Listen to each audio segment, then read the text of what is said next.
তো আজকে আমরা দেখবো এনার্জি কনভার্সন ল্যাব এর এক্সপেরিমেন্ট 1। তো আমাদের এক্সপেরিমেন্টের নাম হচ্ছে স্টাডি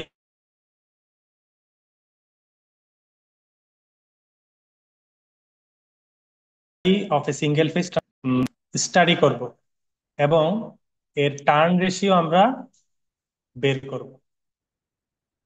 তো এজন্য আমাদের আগে সিঙ্গেল ফেজ ট্রান্সফরমার সম্বন্ধে জানতে হবে। যদি তোমরা থিওরিতে পড়ছো, এটা আমি আবার একটু রিকল করি। কেউ যদি জিজ্ঞেস করে একটা ট্রান্সফরমার কাকে বলে, তার অ্যাপ্রোপ্রিয়েট অ্যান্সার কি হবে? যে প্রথমে বাংলায় বলি, যদি এখানে ইংলিশে লেখা আছে। ট্রান্সফরমার হচ্ছে একটা স্থির বৈদ্যুতিক যন্ত্র যা পাওয়ার এবং ফ্রিকোয়েন্সিকে অপরিবর্তিত রেখে এসি কারেন্টকে একটা ওয়াইন্ডিং থেকে আরেকটা ওয়াইন্ডিং এ ট্রান্সফার করে। এখানে কিন্তু কয়েকটা জিনিস আছে। একটা হচ্ছে বলছি ট্রান্সফরমার একটি স্থির বৈদ্যুতিক যন্ত্র। তাহলে আমাদেরকে জানতে হবে আগে যন্ত্র কাকে বলে। আমরা অনেকেই জানি না যন্ত্র কাকে বলে, বলি যন্ত্র যন্ত্র। মেশিন কাকে বলে? মেশিন হচ্ছে যেগুলো হচ্ছে এনার্জি কনভার্সনের মাধ্যমে কাজ করে, সেগুলোকে কি বলে? মেশিন। যেমন মনে করো জেনারেটর। আমি মেকানিক্যাল পাওয়ার দেই, তাকে ঘুরাই, সে বিদ্যুৎ দেয়। তাহলে মেকানিক্যাল পাওয়ার ইলেকট্রিক্যাল পাওয়ারে কনভার্ট হয়েছে, তাহলে সে একটা কি? মেশিন। তারপরে আমি যদি বলি মোটর। মোটর আমি ইলেকট্রিক্যাল পাওয়ার দেই, সে কি হয়? সেই পাওয়ারটাকে লাস্টে আমাকে একটা ঘূর্ণন পাওয়ার দেয়, নাকি? এটা হচ্ছে মেকানিক্যাল পাওয়ার। তাহলে ইলেকট্রিক্যাল পাওয়ারকে মেকানিক্যাল পাওয়ারে কনভার্ট করে, এই জন্য মোটর একটা মেশিন। ঠিক আছে? আচ্ছা। তো বেশিরভাগ মেশিন হচ্ছে রোটেটিং, মানে মুভিং পার্ট আছে, স্থির না। কিন্তু ট্রান্সফরমার হচ্ছে খুবই এক্সট্রাঅর্ডিনারি একটা মেশিন, খুবই রেয়ার, যেটা হচ্ছে মেশিন কিন্তু মুভিং পার্ট নেই, স্থির। এখন ট্রান্সফরমার কিভাবে মেশিন? ট্রান্সফরমার কিভাবে আহ, স্থির থেকেও আমরা মেশিন বলতেছি? এখানে এনার্জি কনভার্সন কোথায় হচ্ছে? ট্রান্সফরমারকে আমরা যদি বাইরে থেকে দেখি, তাহলে আমরা দেখি যে আমরা ইলেকট্রিক্যাল পাওয়ার দেয় একদিকে, আরেকদিকেও ইলেকট্রিক্যাল পাওয়ারই পাই। একদিকে যদি বেশি ভোল্টেজ দিই, আরেকদিকে যে যে কম ভোল্টেজ পাই। আরেকদিকে কম ভোল্টেজ দিকে আরেকদিকে বেশি ভোল্টেজ পাই। তাহলে ইলেকট্রিক্যাল পাওয়ারই তো পাচ্ছি। মেশিন কিভাবে হলো? এনার্জি কনভার্সনটা কোথায় হলো? তো ট্রান্সফরমারের যদি আমরা একদম ইনডেপথ ভিতরে দেখি, আমাদের থিওরি পড়ার আলোকে, এটা যদি একটা ট্রান্সফরমার চিত্র হয়, তোমরা মনে করে দেখো। ট্রান্সফরমারের এতটুকুই তো একটা ট্রান্সফরমার, তাই না? আমরা ট্রান্সফরমারের এই ওয়াইন্ডিং এ ইলেকট্রিক্যাল পাওয়ার যদি দেই, তাহলে এখানে ইলেকট্রিক্যাল পাওয়ার পাই, তাই না? কিন্তু ইলেকট্রিক্যাল পাওয়ারটা যখন এই 1 আর 2 টার্মিনালের মধ্যে আমি দিচ্ছি, এখানে আসার পরে এই পাওয়ারটা কি হয়ে যায়? ম্যাগনেটিক পাওয়ারে কনভার্ট হয়ে যায় না? সেই ম্যাগনেটিক পাওয়ারটা কোরের মাধ্যমে সেকেন্ডারিতে আসে। আসার পরে সেই ম্যাগনেটিক পাওয়ারটা সেকেন্ডারিতে কি করে? এই কয়েলকে কাটে। তখন এখানে ম্যাগনেটিক পাওয়ারটা আবার ইলেকট্রিক্যাল পাওয়ারে কনভার্ট হয়। যদিও বাহির থেকে দেখে মনে হয় এখানে কোনো কি নাই, পাওয়ার কনভার্সন নাই, কিন্তু অ্যাকচুয়ালি এখানে প্রথমে একবার কি ইলেকট্রিক্যাল থেকে মেকানিক্যাল কনভার্ট হয়ে গেছে। আবার এখানে সরি, ইলেকট্রিক্যাল থেকে ম্যাগনেটিকে কনভার্ট হয়েছে, এখানে আবার ম্যাগনেটিক থেকে ইলেকট্রিক্যাল কনভার্ট হয়েছে, দুইবার পাওয়ার কনভার্সন হয়েছে। এই জন্য ট্রান্সফরমারকে আমরা কি বলতে পারি? মেশিন বলতে পারি বা যন্ত্র বলতে পারি। এখন ট্রান্সফরমারকে অনেকে ডিভাইসও বলতে পারে। এখন কথা হচ্ছে ডিভাইস কাকে বলে, আমরা জানি কিনা। ডিভাইস কি? ডিভাইস হচ্ছে অ্যাকচুয়ালি যেগুলো হচ্ছে সিগন্যালকে এমপ্লিফাই বা অ্যাটেনুয়েট করতে পারে, সিগন্যালের ভ্যালুকে বিবর্ধিত করতে পারে অথবা হ্রাস করতে পারে, কমাই ফেলতে পারে। যেমন মনে করো অ্যাম্পলিফায়ার। আমরা কি করি? ছোট একটা সিগন্যাল দেই, ছোট কারেন্ট, ছোট ভোল্টেজ দিয়ে এটাকে বিশাল করে বড় করে, এটা অ্যাম্পলিফায়ারের কাজ, অ্যাম্পলিফাই করে। একটা ডিভাইস, অপারেশনাল অ্যাম্পলিফায়ার হতে পারে একটা ডিভাইস। ট্রান্সফরমার কোন সেন্সে ডিভাইস? ট্রান্সফরমারের একটা প্রপার্টি হচ্ছে, তাকে যদি আমি এদিকে একদিকে অল্প ভোল্টেজ দেই, আর এদিকে যদি বেশি সংখ্যক পেজ দেই কয়েলে, তাহলে সে বেশি ভোল্টেজে কনভার্ট করতে পারে। আবার এদিকে মনে করো আমি আহ, একটা ভোল্টেজ দিছি, আর এখানে প্যাচ হচ্ছে কম, অপর টার্নে প্যাচ কম অপর ওয়াইন্ডিং এ, তাহলে ওখানে গিয়ে ভোল্টেজটা কমে যায়। তাহলে সে কি করতে পারতেছে? এই যে সিগন্যালকে বাড়াইতে পারতেছে, কমাইতে পারতেছে। এই জন্য ট্রান্সফরমারের একটা প্রপার্টি হচ্ছে সে মেশিন তো আছেই, সে ডিভাইস হিসাবেও কাজ করতে পারে এই সেন্স। কিন্তু ডিভাইসের ভিতরে এনার্জি কনভার্সনের কোনো কি নেই, আলাদা করে ডিফাইন করা নাই। এই জন্য ট্রান্সফরমারকে যদি কোথাও আমাকে মেশিন প্রমাণ করতে হয় এভাবে বলতে হবে, আর ডিভাইস প্রমাণ করতে হইলে পরে যেভাবে বললাম সেভাবে বলতে হবে। তাহলে থিওরিতে তোমাদের পড়ে আসার কথা, তাও একটু রিকল করলাম। এই প্রশ্নগুলো হচ্ছে বই পুস্তকে কোথাও পাবা না, অনেক ডিপে পড়লে পাবা। এগুলো তোমার মাথা থেকে একটা জিনিস পড়ার সময় তো এই প্রশ্ন তোমার মাথায় উদয় হইতে হবে, তখন তুমি টিচারকে প্রশ্ন করলে বা নেটে স্টাডি করলে বই ঘাটলে তখন তুমি পাবা। ঠিক আছে, নাহলে এই ধরনের প্রশ্নগুলা মাথায় আসবে না। এই জন্য পড়ার সময় ভাবতে হবে যেটা কেন হয়, কিভাবে হয়, কি জন্য হয়, তখন তুমি অ্যান্সার গুলো পাবা, তখন পড়তে মজা লাগবে। আচ্ছা, তাইলে আমাদের আজকের মূল উদ্দেশ্য ছিল আমরা টার্ন রেশিও বের করব। এখন কথা হচ্ছে আমরা যে, কেউ যদি আমাদেরকে বলে ট্রান্সফরমার কাকে বলে, আমরা তখন সাথে সাথে বলি ভোল্টেজ বাড়ায় ভোল্টেজ কমায়। কিন্তু এমনও ট্রান্সফরমার আছে যেগুলো ভোল্টেজ বাড়ায়ও না কমায়ও না। মনে করো আমি একটা ট্রান্সফরমার নিলাম, একদিকে দিলাম 10টা প্যাচ, অপর দিকেও 10টা প্যাচ দিলাম, বেশি দিনে কম দিনে। তা আমি প্রাইমারি ওয়াইন্ডিং এ যদি 10 ভোল্ট দিই, সেকেন্ডারিতে কত পাবো? 10 ভোল্টই পাবো। তাহলে এটা তো ভোল্টেজ বাড়াইলেও না কমাইলেও না, কারেন্ট বাড়াইলেও না কমাইলেও না। কিন্তু জিনিসটা তো ট্রান্সফরমার, এটাকে বলে ইউনিট ট্রান্সফরমার, একক ট্রান্সফরমার, 1:1 ট্রান্সফরমার। তো ট্রান্সফরমার ডেফিনেশনে ভোল্টেজ আপ ডাউন যদি বলো, তাহলে কি এই মেশিনটা কি ইউনিট ট্রান্সফরমার কি আর অস্তিত্বই থাকে না? এই জন্য ডেফিনেশনে শুধু স্টেপ আপ ডাউন দিয়ে বলা যাবে না, আমি যেভাবে বললাম ওভাবে বললে পারফেক্ট হবে। তো ট্রান্সফরমারে প্রাইমারি থেকে সেকেন্ডারিতে কিন্তু কোনো ইলেকট্রিক্যাল কানেকশন নাই। এখানে কোনো ইলেকট্রিক্যাল কানেকশন আছে? এ দেখো মাঝখানে ফাঁকা। ইলেকট্রিক্যাল পাওয়ারটা তো ম্যাগনেটিক পাওয়ারে কনভার্ট হয়ে এরপরে গেছে, তাই না?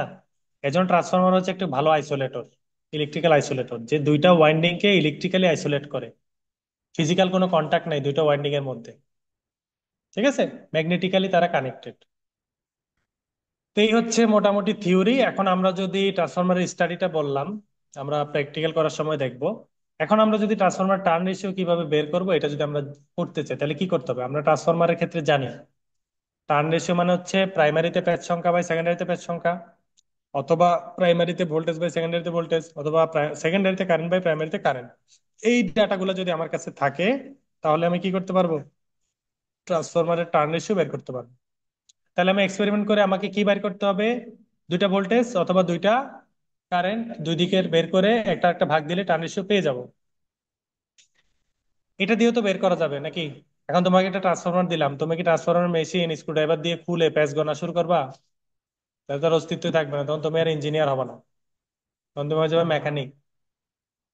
ঠিক আছে, তো আমাদের কাছে মিটার আছে, আমাদের বাহির থেকে দেখে বুঝতে হবে। তাহলে আমরা কিভাবে করব? আমরা দুই ধরনের এক্সপেরিমেন্ট প্র্যাকটিস করব। একটা হচ্ছে প্রথম এই যে এক্সপেরিমেন্টাল সেটআপ 1। এই সেটআপে আমরা কি করব, একটা ট্রান্সফরমার নিব। ট্রান্সফরমারের প্রাইমারি ওয়াইন্ডিং এর 1 নাম্বার আর 2 নাম্বার টার্মিনাল দেখতে পাচ্ছ? এখানে 1 নাম্বার টার্মিনালের সাথে আমরা একটা এমিটার লাগাবো। এমিটারের আরেক মাথা ভোল্টমিটারের সাথে কানেক্ট করে সোর্সে দিয়ে দিব। আবার ওই সাইডেরই 2 নাম্বার ওয়াইন্ডিংটা ভোল্টমিটারের সাথে কানেক্ট করে আবার সোর্সে দিয়ে দিব আরেকটা টার্মিনালে। তাহলে এই সাইডের কাজ শেষ। অপর সাইডের দুইটা ওয়াইন্ডিং এ একটাতে এমিটার কানেক্ট করে তার সাথে ভোল্টমিটার কানেক্ট করে আবার আরেকটা ওয়াইন্ডিং এ কানেক্ট করে দিব। তাহলে আমার একটা এক্সপেরিমেন্টাল সেটআপ শেষ। তো আমাদের ল্যাবে যে ট্রান্সফরমার আছে সেটার রেটিং হচ্ছে 240 ভোল্ট, রেটেড ভোল্টেজ। তো এর চেয়ে বেশি ভোল্টেজ এখানে আমরা দিব না। তাহলে আমরা কি করব? আমাদের একটা ভেরিয়েবল পাওয়ার সাপ্লাই আছে, সেখান থেকে আমরা প্রথমে একটা অল্প ভোল্টেজ দিলাম, সাপোজ 50 ভোল্টেজ দিয়ে দেখলাম। এখানে ভোল্টমিটার দেখাবে না তখন কত ভোল্টেজ, ওটা আমি লিখে নিব খাতায়। তখনই আমি দেখব এখানে আবার কত ভোল্টেজ দেখায়, সেটা খাতায় লিখে নিব। আবার একটু বাড়াইলাম, মনে করো 200 ভোল্টেজ দিলাম, রেগুলেটর ঘুরে, যেহেতু এটা ভেরিয়েবল, ভেরিয়েক্টটা চেঞ্জ করে ভোল্টেজ বাড়ালাম, বাড়াই কি করলাম, 200 দিলাম, এখন দেখলাম এখানে কত, লিখে নিলাম। আবার এখানে 220 দিলাম সাপোজ, তারপরে দেখলাম এখানে কত আসে। তাহলে দুটা দুটা ভোল্টেজ আমি লিখলাম। এট এ টাইম কারেন্ট গুলাও আমাকে কি লিখতে হবে? কারেন্টের সূত্র দিয়ে তো বের করতে পারবো, তাই না? I2/I1 দিয়ে। আচ্ছা, তাহলে এখন কারেন্ট যে আমি বের করব, এখানে কিন্তু কোনো লোড নাই, আর ভোল্ট মিটারের ইন্টারনাল ইম্পিডেন্স অনেক হাই। ঠিক আছে, এই জন্য এখানে খুবই কম কারেন্ট ফ্লো হবে। এতই কম কারেন্ট ফ্লো হবে, আমাদের ল্যাবে যে মিটার গুলো আছে এগুলোর প্রিসিশন এত ভালো না, এত লো কারেন্ট, এত মানে ইফিসিয়েন্টলি দেখাইতে পারে না। ঠিক আছে, এই জন্য আমরা এখানে যে রিডিং পাবো এগুলো নিয়ারলি জিরো। এই জন্য আমরা এই প্রথম এক্সপেরিমেন্টাল সেট আপে কারেন্টকে ইগনোর করবো, যেহেতু আমাদের অত ভালো মিটার নাই। কিন্তু যদি ওরকম মিটার থাকতো তাহলে কিন্তু ওই দশমিক দশমিক কারেন্ট ভাগ দিলেও কি আসতো, টার্ন রেশিও চলে আসতো। তাহলে ভোল্টেজ দিয়ে মাপলাম, এখন কারেন্ট দিয়ে যদি মাপতে যাই টার্ন রেশিও কত, তাহলে কি করতে হবে? তখন আমরা কি করব? তখন আমরা এই সেট আপে আসবো। এইটা আর এটা একদম হুবহু একই, জাস্ট এখানে একটা লোড কানেক্ট করা আছে। একটা লোড কানেক্ট করব। তো লোড কানেক্ট করার পরে আমি যখন এখানে ভোল্টেজ অ্যাপ্লাই করব, এখন আমি ভোল্টেজও পাবো আবার কারেন্টও দেখতে পাবো। তাই না? যেহেতু লোড আছে কারেন্ট ফ্লো হবে।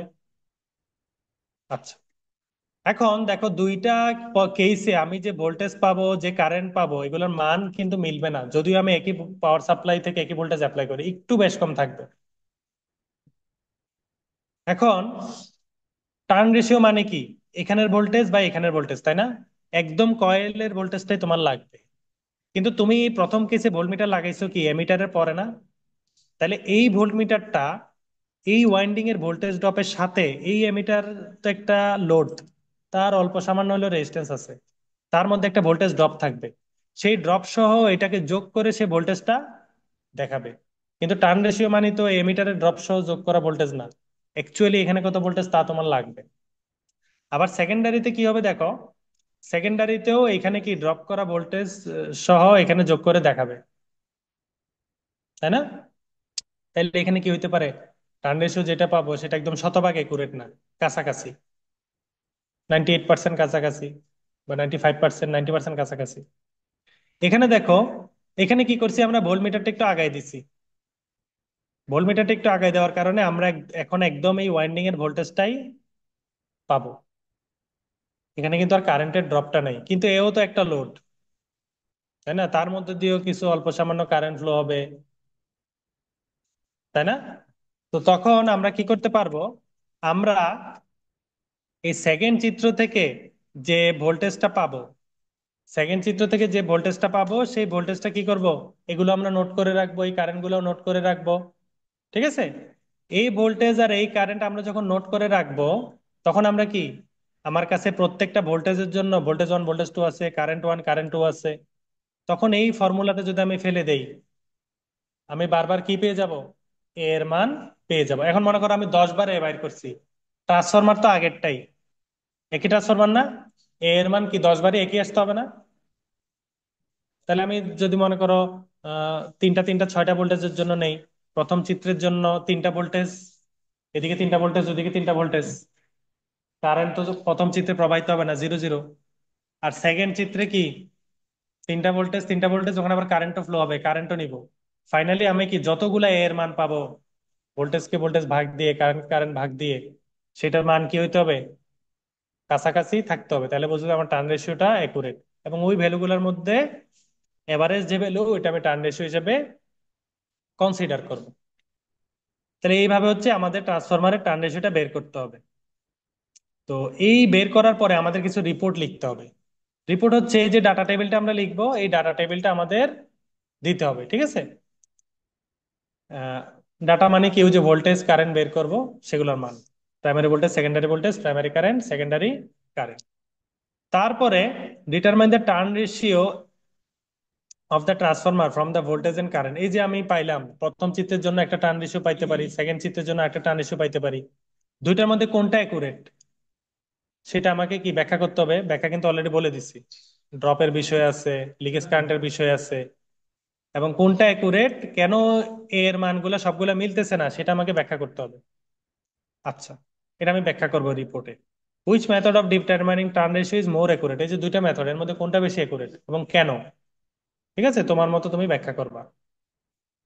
তারপরে আমরা থিওরিতে পড়ছি এমন কিছু জিনিস আবার একটু রিকল করবো, আইডিয়াল ট্রান্সফরমার কাকে বলে ডেফিনেশন লিখবো, টার্ন রেশিও কাকে বলে লিখবো, ভোল্টেজ ট্রান্সফরমেশন রেশিও কাকে বলে সেটা লিখবো, definition step up step down transformer বলে কাকে বলে সেটা লিখবো।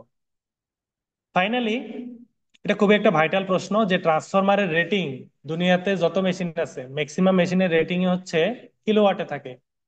তোমার মোবাইলের চার্জার কত ওয়াট? 65 ওয়াট। লাইট কত ওয়াট, 100 ওয়াট, কিন্তু ট্রান্সফরমারের রেটিং থাকে কেভিএ তে। কেন? সেটার অ্যান্সার করতে হবে, এটা আমরা থিওরিতে পড়ে আসছি।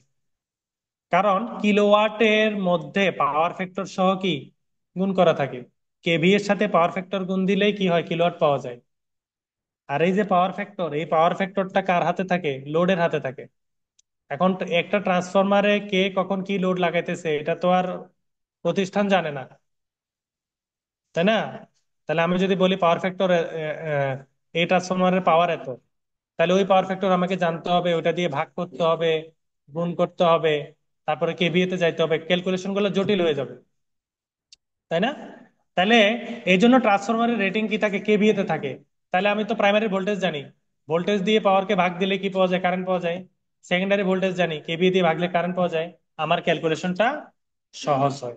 ঠিক আছে। আর ট্রান্সফরমারের দুই ধরনের লস আছে, কপার লস, কোর লস। একটা লস ডিপেন্ড করে ভোল্টেজের উপর, আর একটা লস কারেন্টের উপর। ঠিক আছে। তো এই জন্য ভোল্টেজ আর কারেন্টেরটাকে গুরুত্ব দেওয়া হয়েছে এখানে, পাওয়ার ফ্যাক্টরের উপরে বেশি একটা কি করে না, ট্রান্সফরমারের টোটাল লসও ডিপেন্ড করে না, ডিরেক্ট ভোল্টেজ আর কারেন্টের উপর ডিপেন্ড করে। এই জন্য পাওয়ার ফ্যাক্টরকে ওমিট করে আমাদের ক্যালকুলেশনের সুবিধার্থে ট্রান্সফরমারের রেটিং কি দেওয়া হয়, কিলোওয়াটে দেওয়া হয়। তো এই সাবজেক্টের জন্য অথবা এই সাবজেক্টের থিওরির জন্য তোমরা বিএল থেরেজার এসি মেশিন এবং ডিসি মেশিন বই, এবং সাথে চ্যাপম্যানের ইলেকট্রিক্যাল মেশিনারি ফান্ডামেন্টাল, এই দুইটা বই ফলো করতে পারো।